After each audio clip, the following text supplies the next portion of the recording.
안녕합니다. 인사 나누겠습니다. 자, 9월 한 달 승리합시다. 자, 9월 한 달 안전하게 보냅시다. 네, 9월에 여름도 시작이 되었는데요. 여러분 가정과 또 아이들에게는 새로운 또 학년, 학기가 시작되는데 우리에게 또 새로운 출발하는 의미에서 하나님의 성령이 함께 하시기를 축원해 드립니다. 우리 말씀을 듣기 전에 우리가 함께 읽었던 성경 말씀 있죠? 그 본문이 찬양으로 되어 있는 복음서가가 있죠? 무화과 나무 잎이 마르고 라고 하는 찬양인데 먼저 한번 같이 불러보고 그리고 우리가 함께 말씀을 좀 듣도록 하겠습니다. 자, 우리 박수 치면서 무화과 나무 잎이 마르고 신나게 한번 불러보겠습니다.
하박국서에 있는 그런 말씀입니다.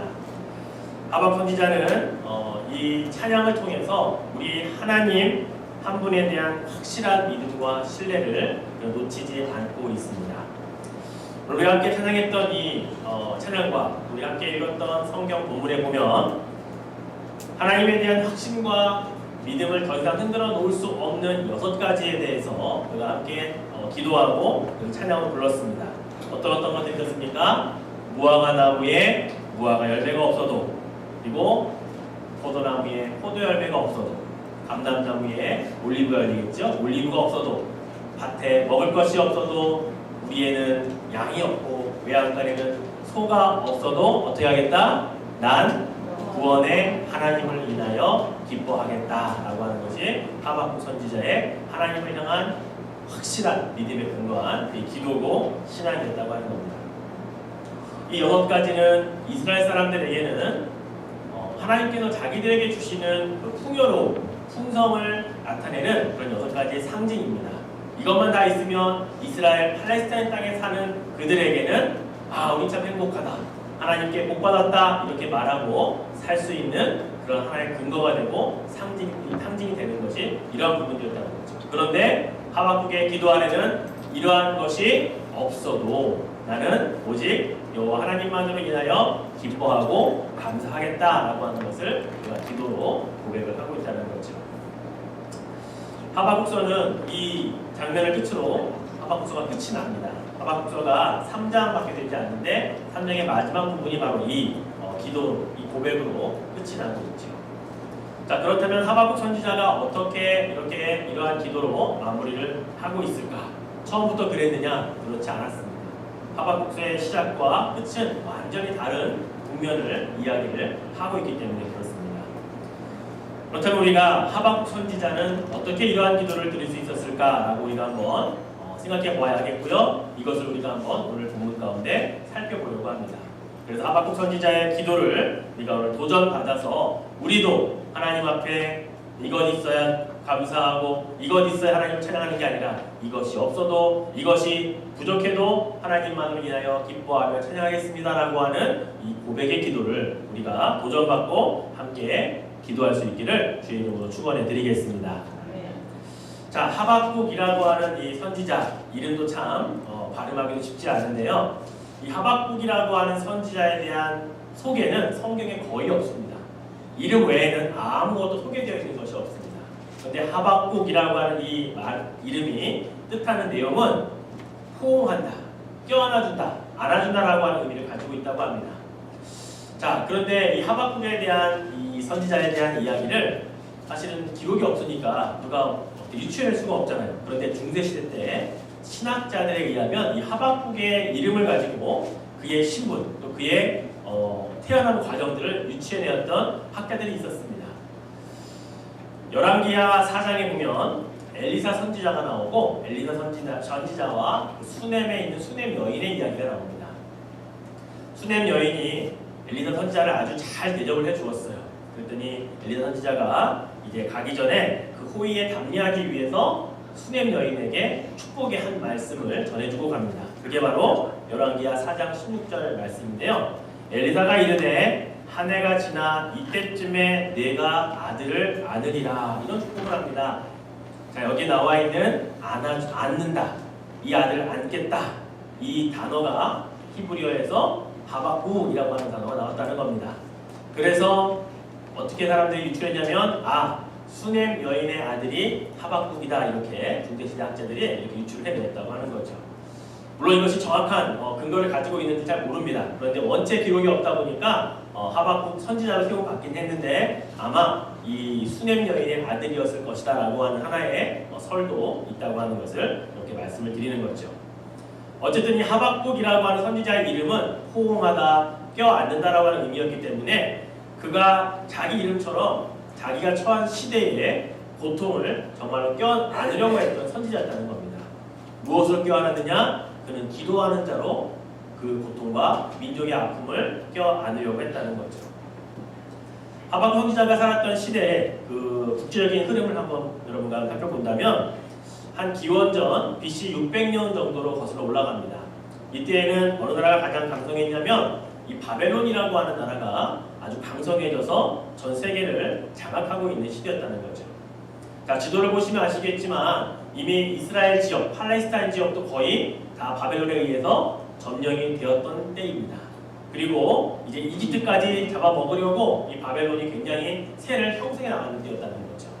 여러분 지도를 보시면 그 끝에 이렇게 조그맣게 녹색으로 나와 있는 이집트 바로 옆에 있는 부분이 바로 우리가 이스라엘 땅, 팔레스타인 아닙니까? 예, 이 지역은 항상 이집트를 잡아먹기 위해서는 이 바벨론이 지나가야 했던 루트였다는 거죠.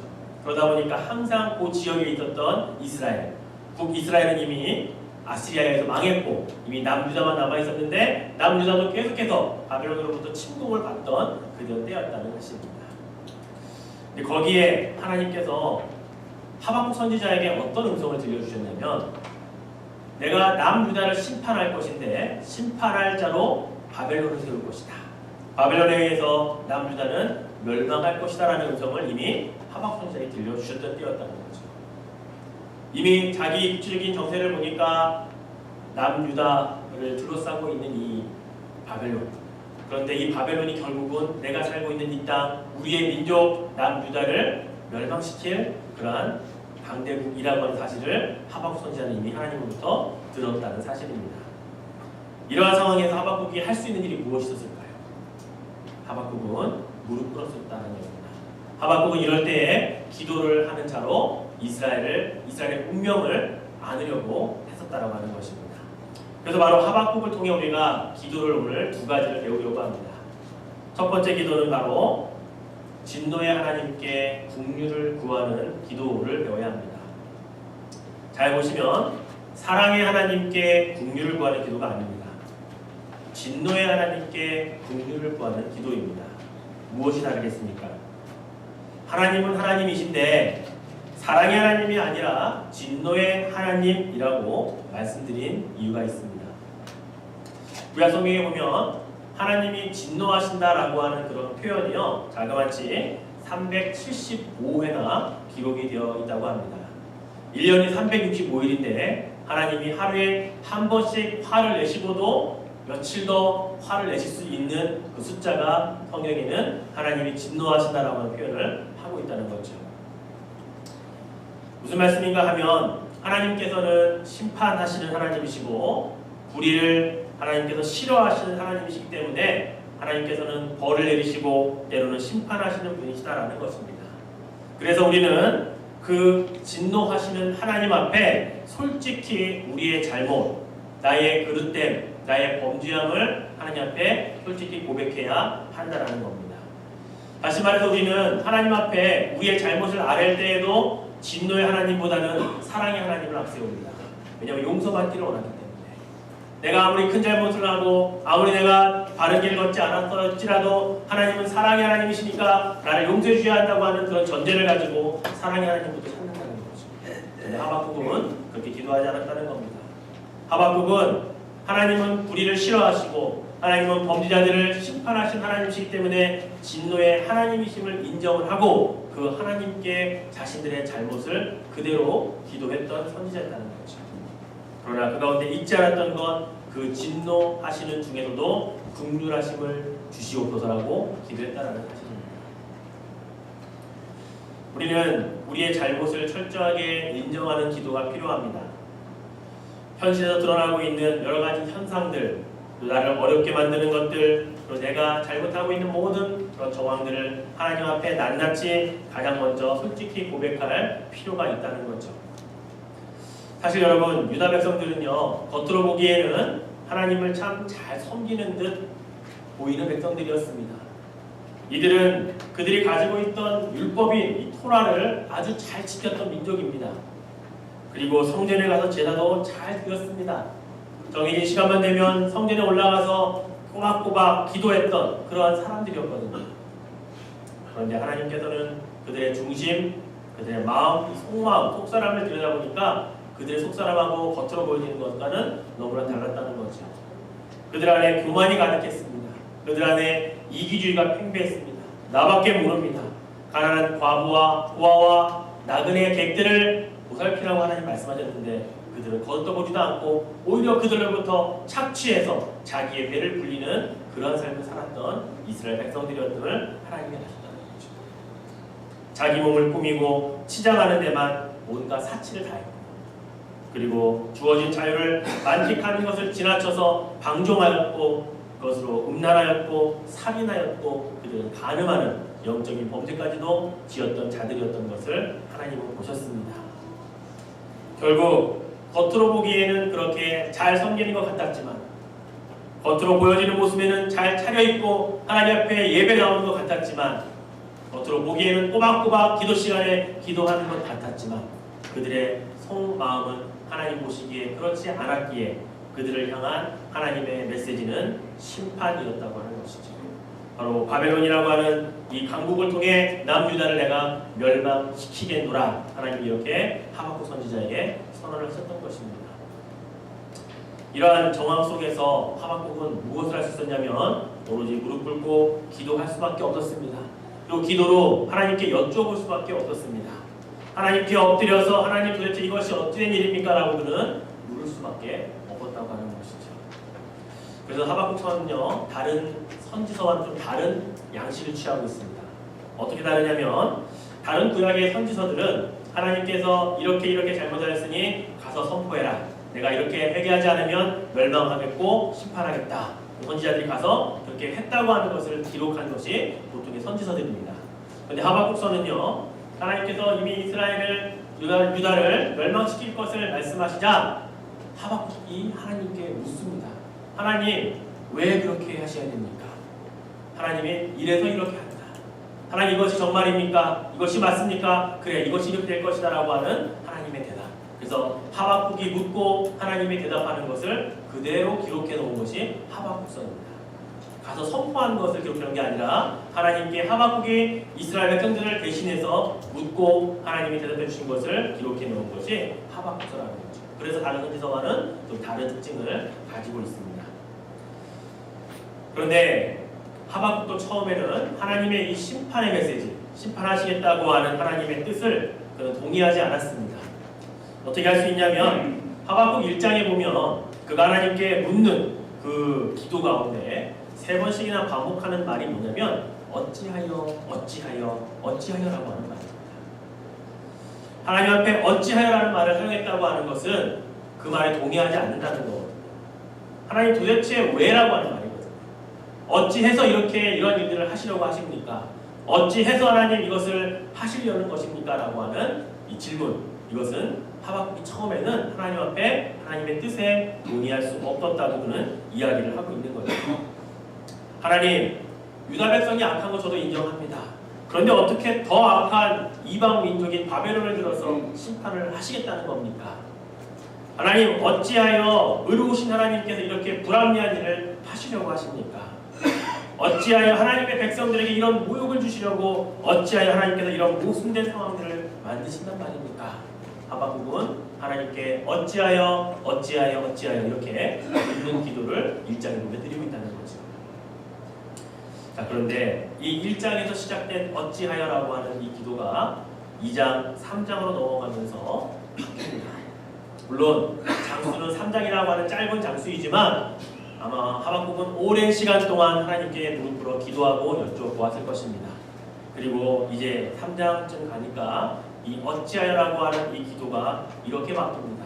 하나님, 마땅합니다. 하나님, 당연합니다. 하나님, 그것이 맞습니다. 라고 하는 기도로 바뀌었다는 거죠. 마치 우리 예수님께서 겟세마네 동산에서 아버지 내 뜻대로 마옵시고 아버지 뜻대로 되기를 원하나이다 라고 마무리했던 그 기도처럼 하박국의 기도도 하나님 맞습니다, 옳습니다, 마땅합니다 라고 하는 기도로 그가 기도를 마치고 있다는 것입니다. 결국 하박국의 기도는 그래서 하나님께서 진노하셔서 행하시는 일에 처음에는 어찌하여 위를 냈지만 그러나 이제는 하나님 인정합니다. 더 이상 그것에 대해서 반론을 제기하지 않겠습니다. 하나님 하실 대로 하시기를 저는 믿습니다. 하나님이 심판하시겠다고 하는 그 상황, 그 정황, 그 말씀 그대로 이루어져야 함을 저는 믿습니다. 라고 대답하고 있다는 겁니다. 그래서 하박국은 사랑의 하나님 이전에 진노의 하나님께 그렇게 기도한 것입니다. 3장 2절 말씀을 같이 한번 읽어볼까요? 여호와여, 내가 주께 대한 소문을 듣고 놀랐나이다. 여호와여, 주는 주의 일을 이 수년 내에 부응하게 하옵소서. 이 수년 내에 나타내시옵소서. 진노 중에라도 긍휼을 잊지 마시옵소서. 바로 우리가 배워야 첫 번째 기도의 대목이죠. 하나님, 저는 지금 이렇게 내리막길을 걷고 있는 것 너무나 당연한 것 같습니다. 저의 잘못이고 제가 행한 그런 그릇됨 때문입니다. 저의 죄악 때문입니다. 하나님, 전혀 의의가 없습니다. 항의하지도 않겠습니다. 그러나 그럼에도 불구하고 하나님, 저를 긍휼히 여겨 주십시오 라고 하는 하박국의 기도였다는 겁니다. 자기의 민족을 향해 하나님이 심판하시겠다고 하신 말씀에 그는 진노의 하나님, 그들이 이런 죄를 지었기에 이렇게 심판하시는 것 제가 그대로 수긍하겠습니다. 그러나 그 중에서도 하나님 긍휼함을 잃지 말아 주십시오. 긍휼함을 베풀어 주십시오 라고 기도했다는 것이죠. 여기 본문에 보면 이 긍휼이라고 하는 똑같은 의미로 쓰인 단어가 있습니다. 바로 부흥이라고 하는 단어입니다.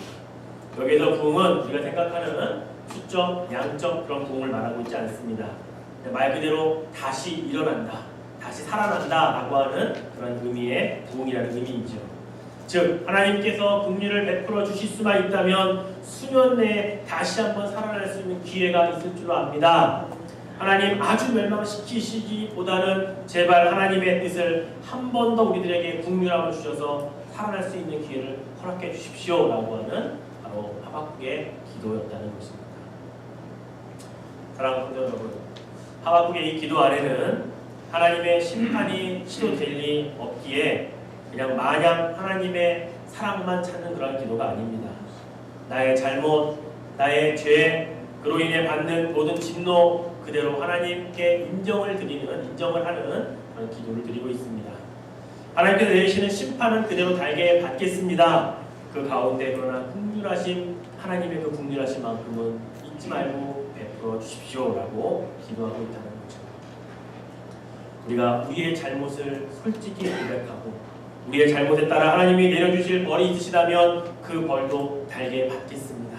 그러나 하나님 그 중에라도 긍휼함을 잊지 말아 주십시오 라고 하는 것이 하박국이 드렸던 첫 번째 기도라는 사실입니다.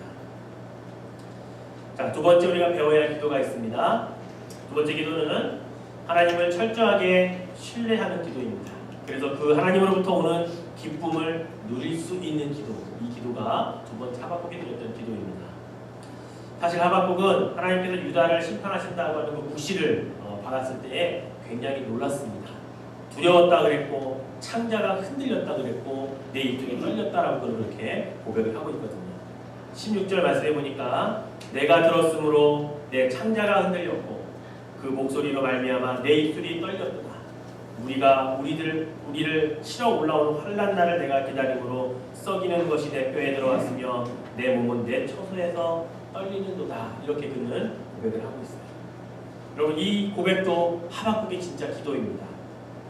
즉 기도는 내 상황 그리고 내 형편, 내 감정, 내가 지금 직시하고 있는 현실들을 하나도 빼놓지 아니하고 솔직히 하나님 앞에 인정하여 드리는 이 고백, 이것이 진짜 필요한 기도라는 거죠. 여기에 보시면 어디에 미사여구가 들어가 있습니까? 이 기도에 거의 어디 하박국이 자기의 감정을 숨기고 대충 얼버무려서 말하는 기도가 있습니까? 자신이 떨고 있는 상황도 그대로 고백하고 있고요. 그리고 자신이 지금 솔직히 어떤 심정으로 이 기도를 하고 있는지를 낱낱이 고백하고 있다는 거죠. 기도는 이렇게 해야 되는 겁니다. 기도는 어떤 면에서 현실을 직시할 수 있는 그런 눈을 뜨고 기도를 해야 할 필요가 있다는 겁니다. 실제로 눈을 뜨고 하는 기도가 아니라 영적인 눈을 떠서 현실에 닥친 문제를 그대로 바라볼 수 있는, 나를 무섭게 내몰아치는 상황들이나 냉엄하게 나를 지금 닥쳐오는 여러 가지 어려움들을 바르게 정확하게 볼 수 있는, 그래서 그 본 그대로 하나님께 기도할 수 있는 바로 그러한 우리 영적인 시각이 필요하다는 거죠. 이러한 기도가 먼저 있어야 하나님께 우리가 찬양할 수 있는 그 구절들이 바로 찬양 불렀던 무화과 나무 잎이 마르다고, 그리고 외양간에 송아지가 없고 소가 없어도, 감람나무에 올리브가 없어도 그렇게 고백할 수 있는 찬양이라는 거죠. 또 어떻게 보면 하박국은 지금 자신들이 지금 직면에 있는 현실을 보니까 정말로 외양간에 소도 없고 그다음 우리의 양도 없는 상황을 본 겁니다. 무화과 나무도 잘 열리지 않고 밭에 나가서 먹을 것 소출하려고 해도 밭에 먹을 것이 없는 그 상황들을 그대로 하나님 앞에 낱낱이 고백을 하고 있다는 거죠. 줄이지 않았습니다. 축소하거나 대충 얼버무리지 않았습니다. 우리는 하나님께 기도하다 보면 이런 기도를 가끔 드립니다. 하나님 대충 다 아시죠? 제가 말씀 다 안 돼도 일일이 안 해도 다 아시죠? 라고 하는 이러한 기도들, 이 기도가 하나님께 정말 기뻐하실 만한 기도입니다. 뭉뚱그려서 하나님 아실 것 같으니까 다 그냥 내어 맡기는 기도. 우리는 하박국의 기도가 그렇지 않았다는 것을 다시 한번 기억해야 합니다. 그는 현실을 직시했고, 그리고 현실 앞에 나와 있고 내가 맞닥뜨려야 하는 모든 문제들을 정확하게 파악하고 하나님께 다 기도로 올려드리고 있다는 거죠. 이러한 기도가 있어야 이 다음의 기도가 나올 수가 있는 겁니다. 바로 18절에 보니까 그는 이렇게 기도하죠. 자, 18절 말씀도 같이 한번 읽어보겠습니다.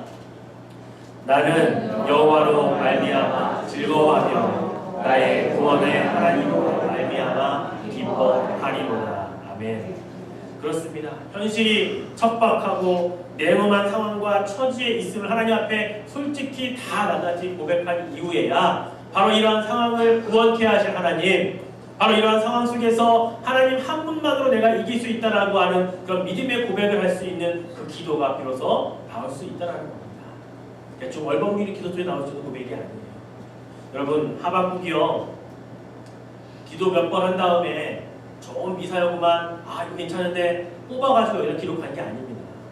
그는 하나님 앞에 어찌하여라고 그렇게 하나님께 묻는 기도를 통해서 시작했다가 하나님 그렇습니다, 맞습니다, 마땅합니다 라고 하는 기도를 하기까지 그런 수없이 많은 기도 속에서 하나님께 모든 상황을 정확하게 알려드렸더니 하나님이 이제는 나를 구원하시고 또 이스라엘 백성을 정말 귀하게 여기셔서 하나님만으로 기뻐할 수 있는 상황을 허락하신 그 기도를 이렇게 적었다고 하는 것이죠. 사랑하는 여러분, 하나님께 드리는 기도를 대충 하지 마십시오. 하나님 다 아시죠? 라고 하는 기도로 끝내지 마십시오. 하나님의 앞에 우리의 철저하게 맞닥뜨려져 있는 현실들을 하나씩 하나씩 다 고백하시고 하나님 앞에 속이지 마시고 줄이지 마시고 축소하지 마시고 그대로 다 하나님 고백하시길 바랍니다. 하나님은 그러한 기도를 들으시고 그러한 기도 가운데 우리의 마음 가운데 그래 내가 이루겠다, 내가 이기게 해주겠다, 나로 인하여 기뻐할 수 있게 해주겠다라고 하는 그 믿음으로 우리에게 허락해 주신다는 사실입니다. 사랑하는 성도 여러분, 우리가 살아가는 삶의 현장에서 그 삶의 무게가 그다지 가볍지 않다는 것을 우리 모두는 잘 압니다. 나만 힘든 것 같아도 그렇지 않아요. 다른 사람들도 다 나름대로 삶의 무거운 그런 짐들을, 무게들을 지고 다들 걸어가고 있습니다. 종류는 다르죠. 크기도 다릅니다. 무게도 제각각입니다.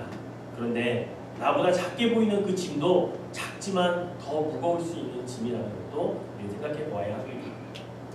만약에 우리가 사는 인생살이가 그렇게 가벼웠다면, 삶의 무게가 만만했다면 예수님께서 굳이 수고하고 무거운 짐진 자들아 다 내게로 와서 내게로 오라, 내가 너희를 쉬게 해주겠다라고 말씀하지 않으셨을 겁니다.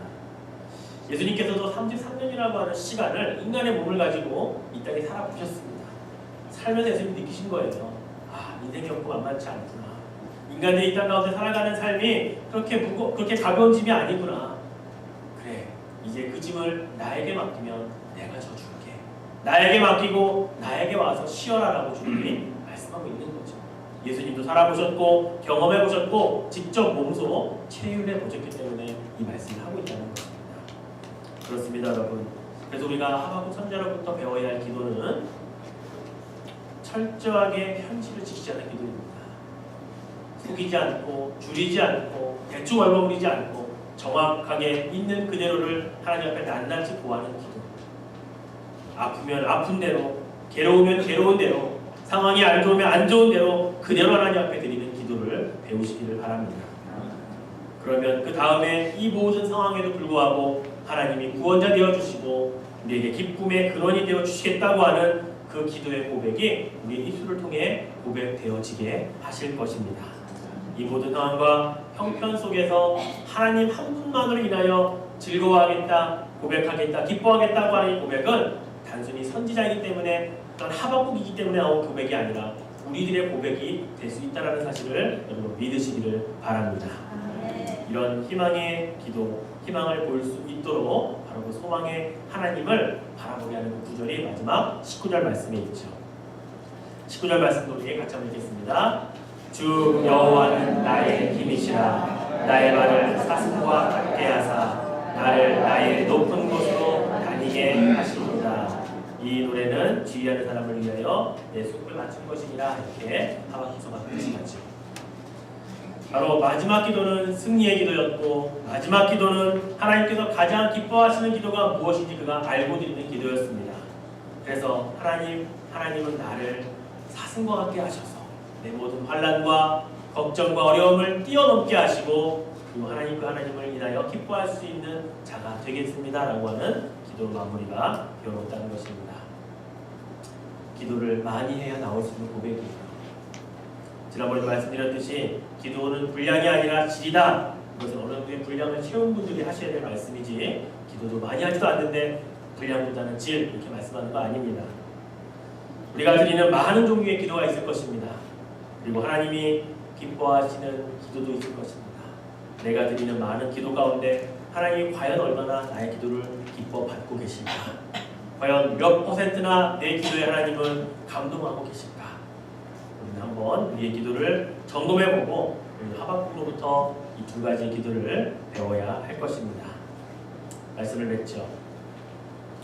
하박국서의 전체의 주제는 주제 구절을 뽑으라고 한다면 2장 4절에 있는 말씀을 뽑습니다. 2장 4절에 보면 보라 그의 마음은 교만하며 그 속에서 정직하지 못하나 의인은 그의 믿음으로 말미암아 살리라 이 말씀이죠. 마지막 부분에 있는 의인은 그의 믿음으로 말미암아 살리라. 세상 사람들은 믿음으로 살지 않고 때로는 교만하고 정직하지 않아도 우리보다 외관상으로 참 잘 살고 있는 것을 보게 됩니다. 그들은 믿음으로 살지도 않는데 참으로 많은 일들을 우리보다 쉽게 살아가는 것 같습니다. 실제로 그렇게 살고 있죠. 그런데 우리 보고는 믿음으로 살아라고 말씀하십니다. 왜요? 우리가 의인이기 때문이라고 말씀합니다. 우리 스스로가 의인이 아니라 우리를 의인이라고 칭해 주시는 분이 있기 때문에 믿음으로 우리는 살아야 된다라고 말씀하고 있죠.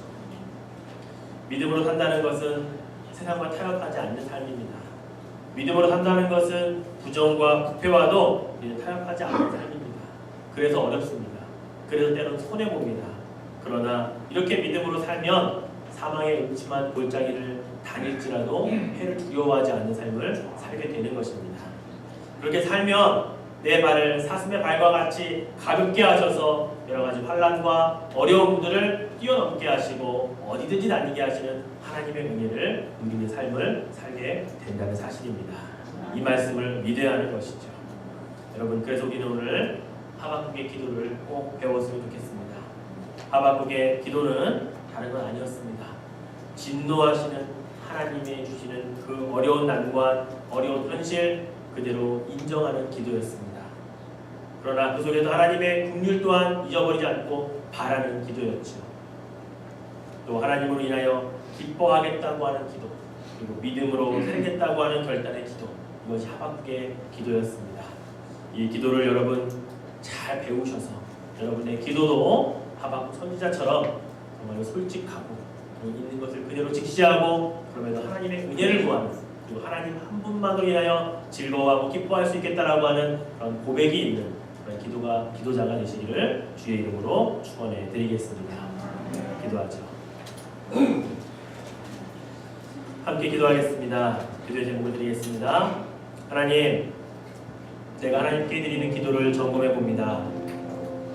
얼마나 하나님 기뻐하시는 기도를 드리고 있는지요. 하나님 마음에 얼마나 흡족한 기도를 드리고 있습니까? 대충 얼버무리는 기도는 아닙니까?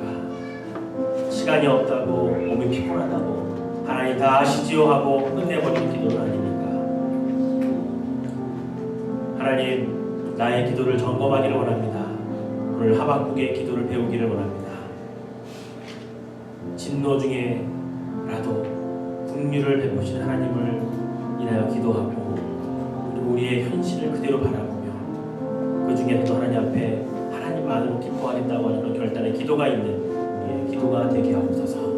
동성으로 자신들을 위해 함께 기도하겠습니다.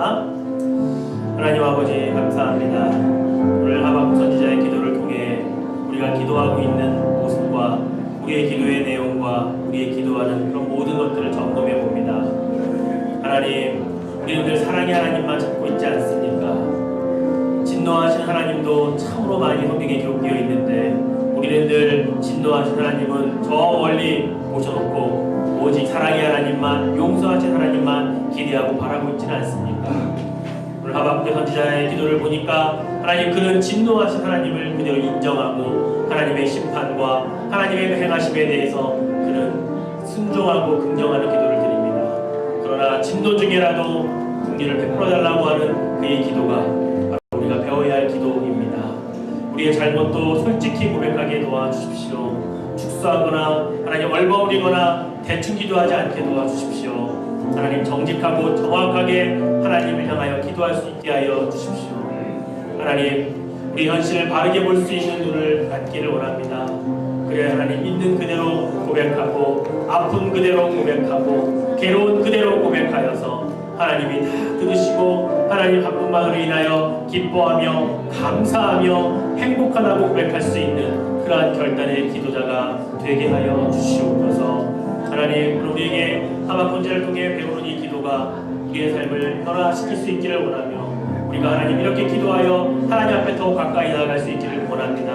하나님, 많이 기도할 수 있게 하시고 오래 기도할 수 있는 자리로 불러주시고 진실되게 하나님과 대면하여 하나님 앞에 기도할 수 있는 우리가 되게 하여 주시옵소서. 시국이 어렵고 하나님 정말 국제 정세가 많이 불안합니다. 그 가운데 우리의 무릎이 어디에 가 있습니까? 주여, 무릎 꿇어 하나님 앞에 간절히 기도하는 자의 자리에 있게 하여 주시옵소서. 하나님 감사합니다. 주님이여, 우리의 기도를 들어주시옵소서. 사랑의 하나님, 오늘 우리는 우리의 기도하는 자세와 우리의 기도하는 내용과 우리의 기도의 모습을 한번 점검해 봅니다. 바르게 기도하고 있었는지, 또 하나님이 기뻐하시는 기도를 얼마나 드리고 있었는지 우리의 기도를 점검해 봅니다. 그리고 부족한 부분을 하박국 선지자의 기도를 통해 배우기를 원합니다. 하나님, 우리는 늘 사랑의 하나님만 찾지 않았습니까? 진노 중에 정말 심판하시는 하나님을 우리는 잊어버리고 살고 있지 않습니까? 하나님, 그 하나님 가운데 하나님을 인정하고 그 가운데 은혜를 베풀고 긍휼을 주시는 그 하나님을 기억하는 우리의 기도가 되게 하여 주시옵소서. 하나님, 우리의 아픈 현실과 하나님 우리의 상황과 이 모든 것들을 우리가 그대로 솔직하게 하나님 앞에 고백할 수 있는 기도자가 되게 하옵소서. 줄이고 축소하고 얼버무리고 대충 드리는 그런 기도자가 아니라 정확하고 아픈 만큼 또 하나님 정말 우리에게 괴로운 만큼 그 그대로를 하나님께 고백하고 하나님으로부터 위로를 받으며 하나님 한 분만으로 기뻐할 수 있는 그 귀한 믿음의 기도자가 되게 하여 주시옵소서. 하나님, 우리 이 기도를 잘 배워서 오늘부터 기도하는 자리에 앉기를 원합니다. 하나님, 기도하는 자리에 앉혀주시고 하나님 나와 만나주시고 우리의 기도에 응답하신 하나님을 체험하게 하여 주시옵소서. 감사드리며 예수님의 이름으로 간절히 기도드립니다. 아멘.